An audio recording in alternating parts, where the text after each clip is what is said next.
Assalamualaikum warahmatullahi wabarakatuh. Kami dari kelompok 3 ingin mempresentasikan hasil dari diskusi kami, yaitu mengenai sejarah perkembangan Islam.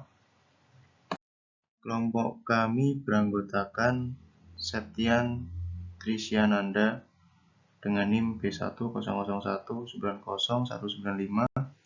dan Safadam Prasojo dengan NIM B100190206. Pemikiran ekonomi di masa Rasulullah SAW.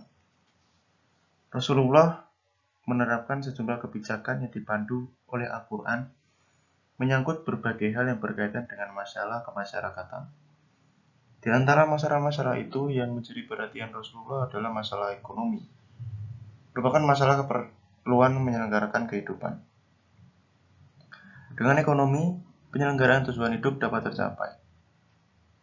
Tujuan hidup seorang muslim adalah memperbaiki keimanan dan ibadah kepada Allah SWT. Dalam masalah pengambilan keputusan untuk menyelesaikan masalah, beliau selalu berpedoman kepada Al-Quran dan terkadang mengadakan musyawarah dengan para sahabatnya.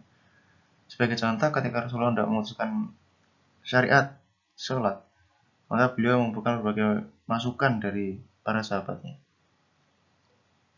Dalam mengatur masalah perilaku produksi masyarakat, Rasulullah selalu mengajarkan beberapa transaksi yang halal dan adil seperti aturan jual beli, transaksi musyarakah, mudharabah, dan lain-lain. Transaksi-transaksi ini berada dalam hukum muamalah yang bertujuan menjaga keadilan dan keharmonisan. Dalam mengatur masalah perilaku konsumsi terhadap hasil perekonomian masyarakat, Rasulullah SAW mengajarkan zakat, infak, dan sedekah kepada umat Islam.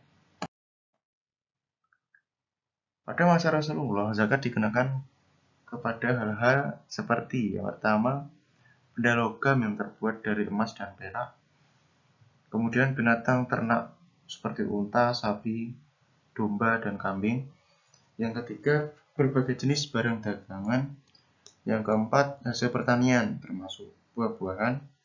Yang kelima, harga benda yang ditinggalkan musuh. Yang keenam, barang temuan dan tambang.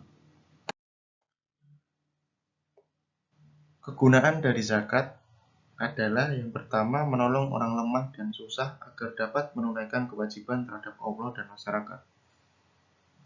Yang kedua, mendekatkan hubungan kasih sayang dan saling mencintai di antara golongan kaya dan miskin. Yang ketiga, bersihkan diri dari sifat kikir dan akhlak yang tercela.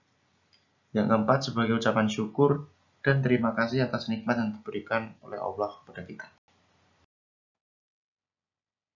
Kemudian, pemikiran ekonomi di masa Khulafaur Rasyidin, masa setelah Nabi Muhammad SAW meninggal dunia. Yang pertama, di masa Abu Bakar As-Siddiq.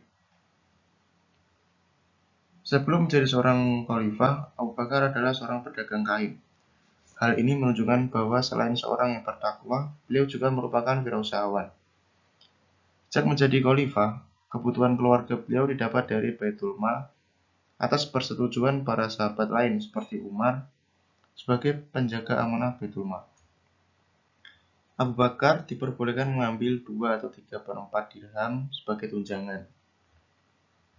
Namun setelah beliau meninggal dunia, Abu Bakar berwasiat kepada anaknya Aisyah untuk mengembalikan semua tunjangan yang diperoleh. Anas meriwayatkan bahwa Abu Bakar tidak meninggalkan apapun kecuali seekor unta untuk diperah susunya, sebuah mangkok, dan pelayan. Sahabat lain berkata beliau hanya meninggalkan kain. Semua benda tersebut kemudian diserahkan kepada Umar. Dari kisah Abu Bakar ini mengajarkan bagaimana seorang pemimpin yang amanah kepada rakyatnya. Beliau tidak mengambil sedikit pun dari Baitul Mal walaupun itu merupakan hak beliau. Kemudian yang kedua, pada masa Umar bin Khattab. Umar bin Khattab diangkat menjadi khalifah penggantikan Abu Bakar. Beliau menjabat sebagai khalifah selama 10 tahun 6 bulan. Selama masa jabatannya, beliau telah menunjukkan politik yang bagus, keteguhan prinsip, kecermelangan perencanaan, serta meletakkan berbagai macam sistem perekonomian dan manajemen yang penting. Pada masa Khalifah Umar, hukum perdagangan bersifat operasional mengalami penyempurnaan guna menciptakan perekonomian secara sehat. Beliau mengurangi beban pajak terhadap beberapa barang, Beliau juga membangun pasar-pasar agar tercipta suasana jual beli yang sehat dan adil, dan beliau memerangi orang yang tidak mau membayar zakat. Dalam masalah kesejahteraan rakyatnya, Khalifah Umar selalu berkeliling kampung untuk mencari orang yang membutuhkan pertolongan. Pernah suatu ketika beliau menjumpai seorang wanita yang tidak mampu menyediakan makanan untuk anaknya. Lalu beliau bergegas mengambil karung gandum dari Baitul Mal dan memikulnya sendiri untuk kemudian diberikan kepada wanita itu. Kemudian yang ketiga pada masa Utsman bin Affan. Utsman bin Affan dipilih menjadi khalifah oleh Majelis Syuro bentukan dari Khalifah Umar yang beranggotakan 6 orang. Pada masa kekhalifahan beliau dari segi perekonomian, beliau tidak banyak merumuskan kebijakan operasional. Beliau banyak menunjukkan kebijakan yang dibuat oleh khalifah sebelumnya, yaitu Khalifah Umar. Namun beliau juga membangun infrastruktur guna menunjang kehidupan umat. Dari segi kepentingan dakwah, beliau membentuk armada angkatan laut sehingga daerah dakwah Islam semakin luas, bahkan mencapai ke dataran Afrika dan juga Eropa. Kemudian yang terakhir, masa Khalifah Ali bin Abi Thalib. Ali bin Abi Thalib diangkat menjadi khalifah saat terjadi konflik kekuasaan antar kelompok, yaitu antara kelompok pendukung Ali, kelompok pendukung Muawiyah, dan para Khawarij. Meskipun Ali bin Abi Thalib memimpin di saat terjadi konflik, namun beliau sangat paham dalam menyikapi hal tersebut. Beliau tetap menganggap Muawiyah sebagai seorang saudara seiman, berbeda dengan kaum Khawarij yang selalu dengan tegas beliau perangi. Inilah sikap seorang pemimpin yang selalu berhati-hati terhadap kawan dan lawannya.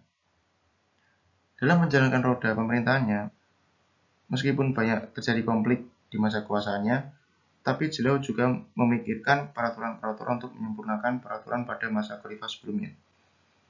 Beliau sangat baik dalam administrasi pemerintahan. Buktinya adalah surat yang ditunjukkan kepada Malik bin Harits, di mana surat itu berisi tugas dan kewajiban, serta tanggung jawab penguasa. Menyusun prioritas dalam melakukan dispensasi terhadap keadilan, kendali pejabat tinggi dan staf, peraturan hakim dan jaksa. Hal ini menandakan bahwa beliau sangat mahir dalam manajemen. Kemudian pemikiran ekonomi pasca Khulafaur Rasyidin. Yang pertama, Zaid bin Ali. Beliau merupakan ahli fikih yang terkenal di Madinah. Beberapa pandangan dan pengetahuannya tentang ekonomi dipaparkan oleh Abu Zahra. Zaid bin Ali membolehkan penjualan suatu komoditi secara kredit dengan harga yang lebih tinggi dari harga tunai. Prinsipnya adalah transaksi barang dan jasa itu halal didasarkan pada suka sama suka. Kemudian Imam Malik bin Anas. Imam Malik, beliau lahir dari suku Kantani. Beliau merupakan seorang ulama yang faqih. Bahkan pada usia 17 tahun, beliau sudah bisa mengajar dan memberikan fatwa. Bahwa banyak murid beliau menjadi ulama besar. Salah satu karya beliau yang terkenal adalah Al-Muwatta, yang merupakan kitab fikih lengkap. Dalam kitab ini juga terdapat pembahasan mengenai masalah bisnis Islam. Yang ketiga, Imam Abu Hanifah, atau lebih dikenal dengan Imam Hanafi. Beliau adalah ahli hukum agama Islam yang lahir di Kufah pada tahun 699 Masehi. Abu Hanifah juga merupakan seorang ahli fikih. Salah satu kebijakan beliau adalah menghilangkan perselisihan dalam transaksi. Hal ini merupakan salah satu tujuan syariah dalam hubungannya dengan jual beli. Kemudian Imam Abu Yusuf. Imam Abu Yusuf dikenal sebagai seorang hakim agung. Kitab yang terkenal dari beliau adalah Al-Qur'an. Kitab Al-Qur'an mencakup berbagai bidang, antara lain yang pertama, bidang pemerintah. Seorang khalifah adalah wakil Allah di muka bumi. Kemudian bidang keuangan. Uang negara bukan milik khalifah, melainkan amanah dari Allah untuk kesejahteraan umat. Yang ketiga, bidang pertanahan. Tanah yang diperoleh dari pemberian dapat ditarik kembali jika tidak digarap selama 3 tahun dan diberikan kepada orang lain. Kemudian bidang perpajakan. Pajak ditetapkan pada harta yang melebihi kebutuhan rakyat dan ditetapkan berdasarkan kerelaan mereka. Kemudian bidang peradilan. Hukum tidak dibenarkan berdasarkan hal yang syubhat. Kemudian Imam Al-Mawardi. Beliau adalah seorang ahli fikih yang banyak menulis kitab, salah satunya adalah kitab Kamus Sultaniyah yang membahas tentang masalah kewajiban pemerintah, penerimaan dan pengeluaran negara, tanah negara dan rakyat, kewajiban negara dalam mengawasi pasar, dan lain-lain. Beliau juga menulis kitab Adab Ad-Din wa Dunya yang membahas tentang perilaku ekonomi muslim secara individu, yaitu dalam pertanian, peternakan, perdagangan, dan industri. Kemudian Imam Al-Ghazali, beliau merupakan salah satu pemikir besar Islam. Kitabnya yang terkenal adalah Ihya Ulumuddin yang berisi keutamaan mencari ilmu agama. Dalam kitab itu khusus yang membahas muamalah antara lain kerugian dari sistem barter dan pentingnya uang sebagai alat tukar dan mengukur nilai barang dan jasa. Beliau juga menyinggung masalah timbangan, pengawasan harga, pajak, dan sebagainya. Kemudian Ibnu Taimiyah, beliau merupakan ulama besar yang gigih mempertahankan manhaj salafus saleh. Beliau juga menyumbang beberapa pemikiran ekonomi seperti mengenai kompensasi wajar, mekanisme pasar, hak kepemilikan, manajemen uang, kebijakan moneter, kemitraan bagi hasil keuangan negara. Pemikiran beliau sangat erat dengan nilai etika bisnis yang dilandasi oleh Al-Quran dan hadis. Kemudian yang terakhir, Ibnu Khaldun. Dalam pemikiran ekonominya, Ibnu Khaldun menegaskan bahwa kekayaan suatu negara tidak ditentukan oleh banyaknya uang di suatu negara, tetapi ditentukan oleh tingkat produksi suatu negara dan rasa pemberdayaan yang positif. Kemudian pemikiran ekonomi di masa kontemporer. Para ahli ekonomi Islam kontemporer berupaya membahas ekonomi Islam secara modern, di mana mereka menggunakan metode-metode ilmiah antara lain lebih rasional, empirik, dan aplikatif. Sedangkan Zarko pada tahun 1980 membahas dengan membagi topik kajian menjadi 3 tema, yaitu adalah perbandingan sistem ekonomi Islam dengan sistem ekonomi lainnya, kemudian kritik terhadap sistem ekonomi konvensional, dan membahas yang mendalam tentang ekonomi Islam. Demikian juga pembahasan ekonomi Islam kontemporer seiring dengan bangkitnya kaum muslim dalam melakukan pembenahan sistem kehidupannya, termasuk sistem ekonominya. Berbagai kajian dari para ahli ekonomi Islam menghasilkan beberapa pemikiran, yaitu 1. Tentang studi ekonomi mikro. Fokus kajiannya adalah tema-tema ekonomi tertentu seperti sebagian di kursus tentang riba, pemenuhan harga, perbankan, dan asuransi jiwa. Yang kedua, tentang studi ekonomi makro. Fokus kajiannya adalah penelitian akar ekonomi dan politik ekonomi. Yang ketiga, tentang studi ekonomi sejarah. Fokus kajiannya adalah analisis aturan-aturan pada periode tertentu dengan acuan salah satu tokoh Islam. Yang keempat, tentang studi metodologis ekonomi Islam. Fokus kajiannya adalah banyaknya universitas yang membuka jurusan ekonomi. Sekian presentasi dari kami, ada kurangnya kami mohon maaf.